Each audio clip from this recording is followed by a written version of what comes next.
This is John, just back from a workout. Yes, he's your typical Newton employee, waiting for someone to tell him to go on a training course. Oi, John, get yourself to Module 2. He may need a little push, but he's lucky that you have the company's experts training him. But sometimes there's so much information to take in, he may be overwhelmed or may tune out for a while and become bored. And he might not need all that information for months, and he won't be able to recall what he needs when he needs it. This is Frank. He's interested in his own learning and knows that learning is so much more than training courses.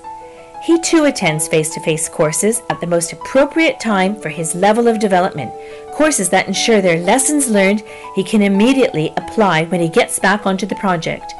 But what about that difficult meeting he has tomorrow morning?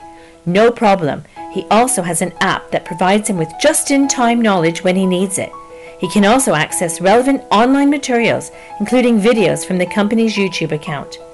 Frank discusses issues with colleagues, his development manager, and project manager.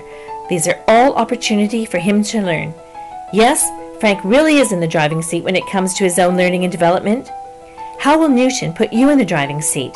Our role is to do whatever it takes to make sure you are supported with access to the right learning and at the right time.